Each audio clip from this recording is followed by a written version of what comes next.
85 feet below the rim of Box Canyon, deep in the red sandstone backcountry of southwestern Colorado, the sun does not offer second chances.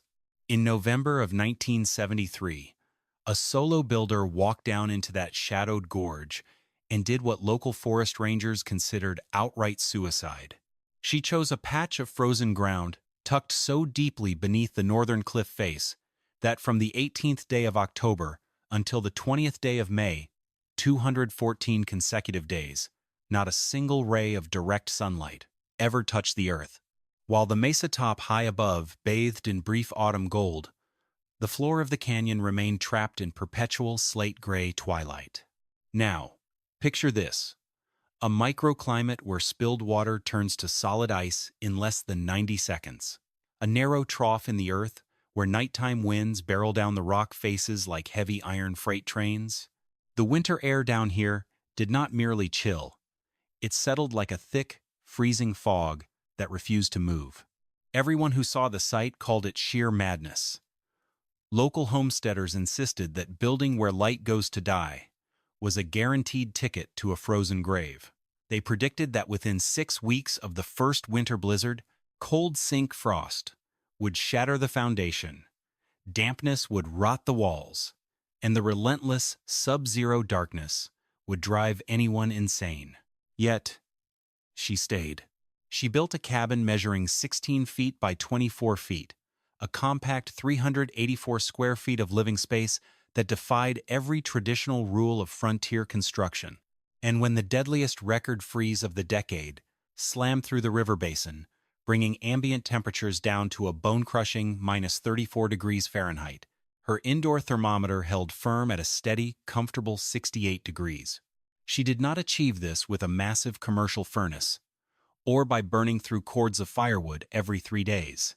She achieved it by turning the brute force physics of the canyon against itself, designing a thermodynamic structure that used thermal mass, air gap insulation, and a radical combustion system that kept her warm and alive without letting poisonous gases build up inside. If you appreciate deep-dive historical engineering and stories of remarkable off-grid survival, take a brief moment to subscribe to the channel. It truly helps us research and produce these long-form investigative stories. And wherever you happen to be watching from right now, take a second to leave a comment below with your current city and current outdoor temperature. I check those comments personally, and it is incredible to see how far our off-grid engineering community reaches across the country today. To understand why her success was so extraordinary, you have to understand what was happening across the American West in the winter of 1973. The national energy crisis had sent shockwaves through the country. Fuel prices skyrocketed, supplies ran thin, and thousands of people packed up their belongings and headed into the wilderness, driven by the back-to-the-land movement. They wanted total independence, off-grid self-reliance, and a fresh start far away from suburban vulnerability. Most of these new homesteaders settled in open valleys or along sunny ridgelines, but land inside the canyon bottoms was cheap, neglected, and completely isolated. So, several ambitious families attempted to build their dreams in the shadows of the Dolores River Basin. They built the way people had built cabins for 100 years. They felled local pine trees, notched the corners, laid the logs directly onto the flat canyon soil, or raw bedrock, and hoisted framed glass windows to take in the views. Every single one of those traditional cabins failed. Within 2 short winters, those structures were abandoned, left as hollow, mold-decayed shells rotting in the dark. Here's what everyone missed. Standard frontier carpentry was never engineered for the brutal thermodynamics of a deep canyon cold sink. Cold air is not merely cold. It has weight. It is dense, heavy, and relentless. During winter nights, as the high mesa top loses heat toward the sky, the air high above cools rapidly and contracts. Because cold air is significantly heavier than warm air, gravity pulls it downhill. It cascades down the sandstone cliffs in massive, invisible rivers known as katabatic winds. These katabatic currents accelerate to 35, 40, sometimes 45 miles per hour as they pour into the canyon bottom. They have nowhere else to go. The heavy air pools in the floor of the gorge, stacking up like liquid lead. While a thermometer on the sunlit mesa top above might read a manageable 10 degrees above zero, the pooling cold sink air down on the canyon floor drops down to -18, or even -25 degrees Fahrenheit. When traditional builders laid their foundation logs directly onto the canyon floor or bare rock, they created a massive thermal drain. Bedrock acts as a powerful conductor of thermal energy. Warmth inside the cabin was drawn rapidly down through the wooden floorboards, straight into the massive, freezing stone below. Think about that for a second. No matter how large a fire you build in a traditional wood stove, if your cabin floor is resting on uninsulated bedrock, the earth beneath your feet will continuously pull the thermal energy straight out of your home. The floor remains at 20 degrees Fahrenheit, freezing feet, chilling ankles, and forcing the stove to burn at maximum capacity just to keep the ceiling air warm. Worse still was the invisible threat of moisture. A human body releases nearly a quart of water vapor every single day simply through breathing and cooking. In a standard cabin, that interior warmth meets the bitter cold of raw timber walls. Without an engineered thermal break, the moisture inside the air migrates into the cellular structure of the wood. As it reaches the exterior face of the log, where the ambient canyon air is -20 degrees, that trapped water turns to ice. The expanding ice splits the grain of the wood. Over weeks, the logs warp, twist, and pull apart at the notched corners. Within months, long gaps open up between the timbers. The howling katabatic winds rip straight through the chinking, blowing out match flames inside, and coating the interior walls with a thick coat of white frost. Homeowners tried to fight back by packing more wood into their traditional cast iron stoves. But cranking a stove to maximum heat inside a drafty, freezing cabin creates a violent internal temperature shift. The air near the ceiling reaches 80 degrees, while the air near the floor stays below freezing. The extreme temperature differential between the red-hot iron stove and the freezing exterior walls causes massive condensation cycles. Moisture drips from the ceiling joists, black mold takes hold in the corners, and soot coats every surface. Eventually, the occupants are forced to make a choice: breathe toxic wood smoke in a mold-infested draft box, or abandon the structure before the deep winter sets in. By late 1973, the region around Box Canyon was littered with these abandoned dreams. The local Forest Service logs marked the area as uninhabitable for winter residential use. They believed the canyon was simply too hostile, too dark, and too cold for human survival, without modern electrical power or propane lines. They did not account for a builder who understood that nature cannot be defeated by brute force, but only by understanding physics. She looked at the cliff face, the freezing katabatic winds, the zero sunlight shadow, and the cold sink floor, not as insurmountable obstacles, but as specific mechanical forces that required specific structural answers. Where others saw a frozen trap, she saw a complex thermodynamic puzzle, and her first step to solving that puzzle was to throw out every standard blueprint ever written for American cabin construction. Her first major departure from traditional homesteading was the foundation. Where others dug shallow trenches or laid timber directly onto the bedrock, she knew that direct contact with the canyon floor was a death sentence for interior heat. Bedrock in a dark gorge is a perpetual thermal sink, an infinite sponge that sucks heat straight down into the crust of the earth. So, she spent 3 agonizing weeks in the damp cold of November 1973, hand-selecting heavy granite boulders from an ancient rockfall upriver.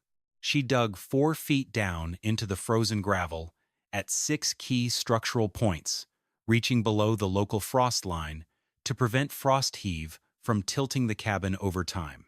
On those solid subterranean footings, she dry-stacked the massive granite boulders into 6 rock piers, rising 24 inches above the bare ground. Think about what that accomplished. By elevating the entire floor structure 2 full feet off the canyon bed, She created a continuous, open-air gap beneath the cabin. When the freezing katabatic winds swept down the cliff faces at night, they did not strike a solid, earthbound floor. Instead, the heavy, sub-zero air currents flowed cleanly times underneath times the building, passing right through the open crawl space without stopping. Because air is a far poorer conductor of thermal energy than solid stone or wet dirt, the insulated floor joists above were completely decoupled from the frozen bedrock. The cold air swept under, while the heat inside stayed in. On top of those granite piers, she laid heavy 5 by 8 inch Douglas fir sills, treating the timber with hot linseed oil and pine tar to repel moisture. Then came the floor assembly itself. She did not lay down a single layer of pine boards like the failed homesteaders nearby. She built a continuous, sandwich-style subfloor. First, a bottom layer of rough-cut oak boards attached directly to the underside of the floor joists. Next, an 8-inch cavity filled tightly with dry, hand-packed wood shavings and volcanic pumice aggregate, creating a thick layer of natural thermal insulation. Finally, a vapor barrier of oiled paper topped with 3/4-inch tongue-and-groove flooring planks. The result was a subfloor with an estimated insulation value of R25, completely separating the living space from the sub-zero currents rushing beneath the building. Next came the walls, where she executed her most radical design element. Standard log cabins use a single layer of logs. When the outside temperature drops to -20, the exterior face of the log is -20, and the interior face struggles to stay above freezing. She built a double wall system. The outer wall was built using heavy, 8-inch hand-milled cedar logs, notched at the corners with precise dovetail joints that locked tighter as the wood settled under its own weight. Cedar was chosen deliberately for its exceptional natural resistance to rot and fungal decay in low sunlight environments. Instead of plastering the interior face of those outer cedar logs directly, she left a continuous, 1.5-inch dead air gap. Air, when trapped in a tight, unventilated pocket, acts as one of nature's finest thermal breaks. Heat, traveling outward from the living room, strikes that dead air space and slows dramatically, unable to easily cross the boundary into the freezing exterior cedar frame. But it was what she placed, times inside, times that dead air gap, that truly transformed the cabin from a mere shelter into a thermodynamic furnace. She built an interior lining wall using rammed earth. For 2 solid months, she carried hundreds of buckets of crushed red sandstone, clay, and fine river gravel from an exposed bank half a mile down the canyon. She mixed the earth with a tiny percentage of lime, dumped the damp soil into removable wooden wall forms inside the cabin, and hand-tamped the mixture down with heavy wooden rammers. When the forms were removed, she had created a solid, 8-inch thick interior wall lining that completely encircled the living quarters. That internal earth wall weighed an astonishing 14,000 pounds. Let that sink in. 14,000 pounds of dense stone and earth, completely enclosed within an insulated outer shell, sitting entirely inside the living space. In mechanical engineering, this is known as a thermal flywheel. A lightweight wooden cabin has almost zero thermal mass.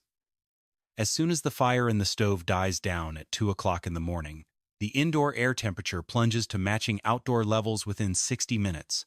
By contrast, 14,000 pounds of rammed earth has immense thermal capacity. When a small fire burned in the wood stove during the evening, the radiant heat did not simply bounce off light drywall or escape through thin wood. The massive rammed earth walls absorbed that thermal energy, soaking up British thermal units like a giant battery. As the air temperature inside reached 70 degrees, the stone walls warmed through their entire 8-inch thickness. Later at night, when the fire in the stove burned down to faint embers, the heat battery began to discharge. The 14,000 pounds of warm stone slowly radiated stored thermal energy back into the living room, maintaining a warm, stable, floor-to-ceiling temperature profile for 8 to 10 hours, without adding a single extra stick of wood. The roof, too, was engineered specifically for the oppressive conditions of Box Canyon. In a canyon with zero direct sun exposure, snowpack does not melt off a roof gradually over the winter. It accumulates continuously, layer upon layer, forming dense, wet ice sheets that can weigh immense amounts. She framed the roof with a steep 12/12 pitch, a 45-degree angle, allowing heavy snow to slide off before its weight could crush the ceiling rafters. The roof structure was over-engineered to support a minimum snow load of 80 pounds per square foot beneath the corrugated metal roofing sheets. She packed a full 10-inch attic cavity with dense cellulose insulation, achieving an insulation performance rating of R32. She topped the entire assembly with a heavy vapor barrier, preventing warm, moist indoor air from rising into the cold attic space where it could condense into ice and cause structural rot. By January of 1974, the physical envelope of the cabin was complete. It was elevated off the frozen ground, wrapped in a double-wall shell with a dead air brake, anchored by a 14,000-pound thermal flywheel, and capped with a high R-value steep roof. The physics of the building envelope were nearly perfect. However, as any mechanical safety auditor knows, making an off-grid home tightly sealed against sub-zero temperatures creates a new, far more lethal danger. A threat that has claimed the lives of countless off-grid builders across the American frontier. The threat of carbon monoxide poisoning. When a cabin is loosely built with drafts blowing through every wall seam, the wood stove receives a continuous, chaotic supply of fresh outdoor air. The home is freezing cold, but the air stays oxygenated. However, when you build a hyper-insulated, tightly sealed structural envelope, like the double-wall rammed earth cabin in Box Canyon, you completely eliminate natural air leakage. The moment you light a fire inside a sealed structure, the fire acts like a powerful air pump. A wood stove requires vast amounts of oxygen to maintain combustion. As the logs burn, the fire consumes the oxygen inside the room, pulling air from every corner of the living space. If there are no draft cracks in the walls, the burning stove gradually creates a strong negative pressure zone inside the cabin. The room air becomes depleted of oxygen. As oxygen levels drop, the fire can no longer burn efficiently. Complete combustion breaks down.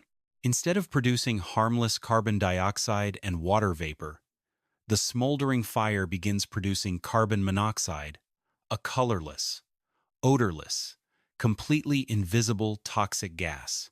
At the same time, the negative air pressure inside the living room creates a deadly physical phenomenon known as backdrafting. Normally, hot smoke rises up the chimney flue because hot air is lighter than the surrounding atmosphere. But inside a sealed cabin with negative air pressure, the atmospheric suction inside the room becomes stronger than the natural upward draft of the chimney. Worse still, in a canyon setting where cold air pools, the upper section of an uninsulated exterior chimney pipe becomes bitterly cold. The heavy, sub-zero air sitting inside the top of the chimney acts like a solid plug of cold ice. When negative room pressure combines with a cold flue plug, the physics reverse completely. The chimney ceases to be an exhaust vent. Instead, atmospheric pressure pulls the heavy, freezing column of outside air, times down times, through the chimney, blasting through the firebox, and pushing dense carbon monoxide and soot straight back out of the stove air vents into the bedroom. The occupants fall asleep in what they believe is a cozy, warm home, and never wake up. The numbers don't lie. Backdrafting in tightly built off-grid shelters remains one of the single leading causes of fatal home heating accidents in high-altitude cold environments. Many homesteaders believe they could solve this issue simply by cracking a window open an inch during the night. That is a dangerous misconception.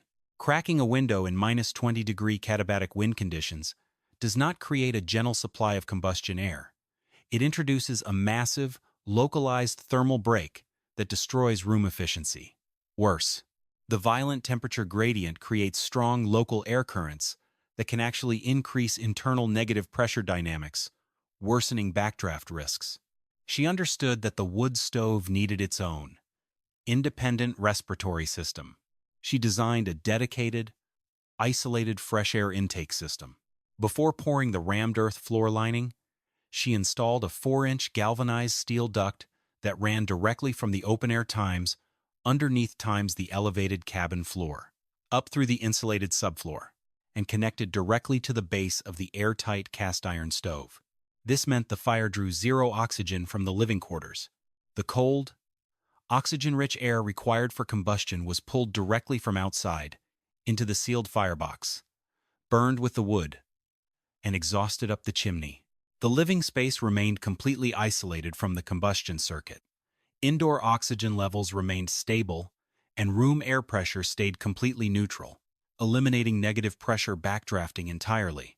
To ensure the exhaust system worked flawlessly against the crushing katabatic wind pressure down the canyon walls, she engineered the chimney with equal precision. She avoided thin, single-wall pipe, which cools down instantly in cold winds and forms dangerous cold flue plugs. Instead, she installed an insulated, double-wall Class A stainless steel chimney pipe, wrapped in high-density ceramic fiber insulation. This heavy insulation kept the internal exhaust gases burning hot above 300 degrees Fahrenheit from the moment they left the stove until they cleared the top of the flue. Hot exhaust gases maintain strong buoyancy. This continuous thermal lift generated a massive, reliable draft pressure exceeding 0.05 of an inch of water column, easily overcoming any exterior wind pressure shifts blowing off the canyon cliffs. She extended the pipe 3 full feet above the peak of the steep 12/12 roof pitch, ensuring that turbulent wind eddies rolling over the roof ridge could not flatten or reverse the draft. Finally, as an absolute failsafe, she installed 2 battery-operated electrochemical carbon monoxide detectors. She placed one detector at eye level 5 feet above the floor to monitor general atmospheric stratification in the main living space. She placed the second detector at sleeper level just 2 feet off the floor directly beside her bed.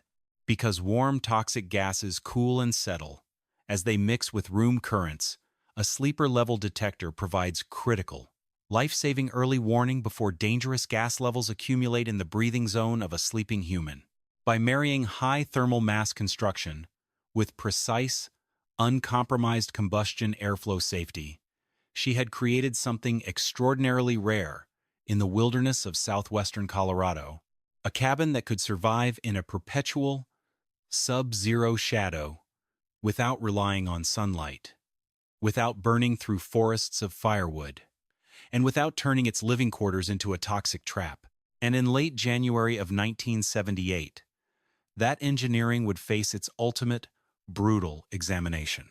In the third week of January 1978, a historic Arctic cold wave roared down out of Canada and locked the American West in a paralyzing freeze.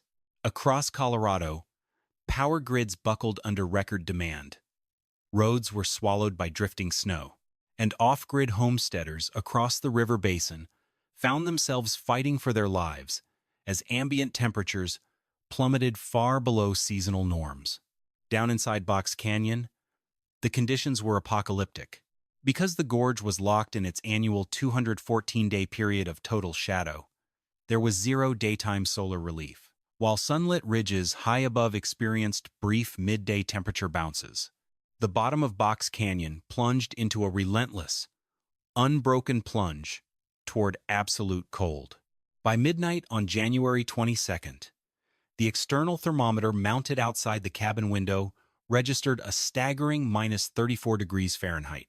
High above, on the canyon rim, 45-mile-per-hour gales struck the cliff edges. Heavy, freezing air was forced down the sheer sandstone walls in violent katabatic downdrafts.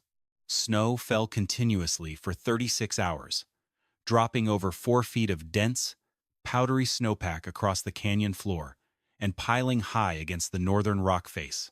In a traditional log cabin, a storm of this magnitude meant catastrophe. The howling winds would have forced their way through warped timber joints. The uninsulated bedrock floor would have sucked interior heat away within hours, freezing water pipes, killing indoor air circulation, and reducing the living space to a sub-zero icebox. Attempting to stoke a wood stove against such intense exterior pressure would have caused cold flue plugs, forcing choking clouds of carbon monoxide back into the room. But inside the double-wall rammed earth cabin, physics worked in silent, flawless synchronization. Outside, 45-mile-per-hour winds roared down the rock faces, sending snow swirling across the frozen canyon bed. Beneath the elevated foundation, the sub-zero air currents swept cleanly through the 24-inch crawlspace, unable to grip or drain the insulated subfloor above. The outer cedar walls took the brunt of the Arctic gale, their dense fiber and oil treatment repelling the driving snow. Behind those cedar logs, the 1.5-inch dead air gap acted as an unbreakable thermal barrier, stopping the aggressive cold from penetrating into the interior wall assembly. And inside the living room, the 14,000-pound rammed earth flywheel demonstrated its true engineering power. The interior walls, soaked with hours of steady radiant heat from the cast iron stove, maintained a solid core temperature. There was a mind-boggling 70-degree temperature delta between the interior face of the rammed earth and the frozen cedar exterior. As the storm raged outside at minus 34 degrees, the indoor air stayed at a warm, peaceful 68 degrees Fahrenheit. Most remarkable of all was the mechanical performance of the heating system. While 45-mile-per-hour winds created chaotic atmospheric pressure shifts around the roof, the insulated double-wall stainless steel chimney maintained a roaring, uninterrupted upward draft. Because the pipe was lined with high-density ceramic insulation, the flue gas temperature inside stayed above 300 degrees Fahrenheit all the way to the top of the stack. The hot gas rushed upward with powerful buoyancy, completely defying the freezing downdrafts coming off the cliff. Meanwhile, beneath the subfloor, the dedicated 4-inch galvanized intake duct continued to draw clean, oxygen-rich outside air directly into the bottom of the sealed firebox. The fire burned with a clean, bright, steady flame, consuming zero oxygen from the living quarters and creating zero negative pressure inside the home. The room air remained pristine, free of smoke, soot, or trace gases.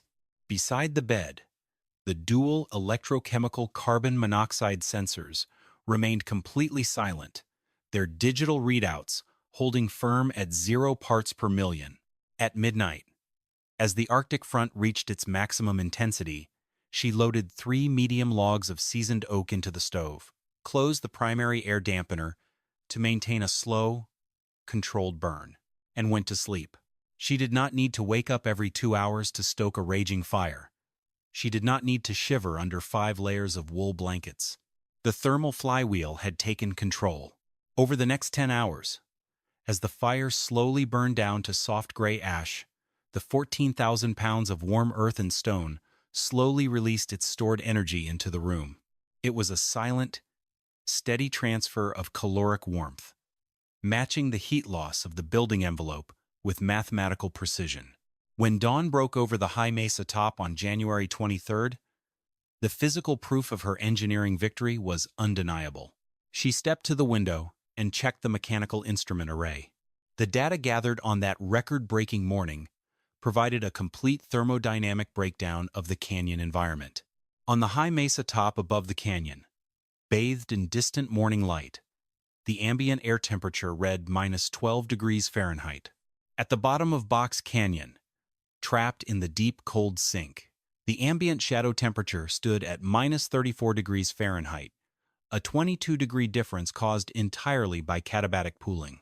In the open crawl space beneath the cabin floor, where 45-mile-per-hour winds had swept under the building all night, the thermometer read minus 28 degrees Fahrenheit. Yet inside the living quarters, 10 full hours after the last log had been added to the stove, the indoor air thermometer read 68 degrees Fahrenheit. The floor was warm to the touch. The rammed earth walls were radiating soft, comforting heat. The numbers proved what standard architectural wisdom had denied, that with proper thermodynamic planning, a home could maintain a 82-degree internal temperature advantage over its immediate surroundings, in complete darkness, without high-tech electrical grids or massive fuel consumption. In fact, forensic analysis of the structure revealed an astonishing paradox. The complete absence of direct sunlight, the very factor that made everyone believe the site was uninhabitable, actually created a highly stable thermal environment. On sunny winter days, standard cabins experience violent temperature swings. Direct sunlight heats the roof and south wall, causing rapid expansion and melting, followed by rapid freezing and contraction as soon as the sun drops behind the ridge. These constant thermal cycles flex building joints, crack seals, and create massive moisture condensation problems inside the walls. In the perpetual shadow of Box Canyon, there were no sudden temperature spikes. The environment was consistently, predictably cold. Because the external forces were constant, the cabin envelope could be tuned to operate at a steady thermodynamic equilibrium. Once the 14,000-pound thermal mass was fully charged, it required remarkably little energy to maintain its internal state. The dark canyon, once feared as a frozen death trap, had become a stable, protected sanctuary. When late May finally arrived, 214 days after the shadow first engulfed the gorge, a thin beam of golden sunlight crested the northern rim of Box Canyon and struck the timber walls of the cabin. Snowmelt trickled down the ancient red sandstone cliffs, feeding green moss and desert wildflowers along the riverbanks. The cabin had not merely survived the shadow winter, it had mastered it. Her achievement stands as a timeless lesson in off-grid engineering and human ingenuity. True pioneer self-reliance has never been about fighting the forces of nature with crude brute force or excessive consumption.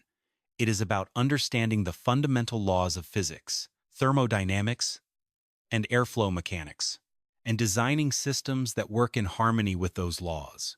She did not try to force the canyon to be warm or sunny. She accepted its cold sink, its katabatic winds, and its dark shadows, and built a structure that turned those exact forces to her advantage. However, for anyone inspired by this historic engineering achievement, to build or modify their own off-grid shelter, a stern safety reminder is essential. Heating a tightly sealed shelter with solid fuel involves serious physical risks. Carbon monoxide is an invisible, odorless killer that claims lives every single year in off-grid homes, hunting cabins, and renovated shelters. Never attempt to build an airtight living space without a dedicated, engineered exterior combustion air intake system for your stove or furnace. Always install high-grade Class A insulated double-wall chimney piping to prevent draft failure and flue gas cooling. And never operate any wood-burning or gas heating apparatus without installing dual, independent electrochemical carbon monoxide alarms at both eye level and sleeping level. Consult with licensed mechanical engineers, certified chimney sweeps, and local building safety inspectors before installing off-grid heating systems. Understanding physics is what keeps you warm, but executing safety engineering is what keeps you alive.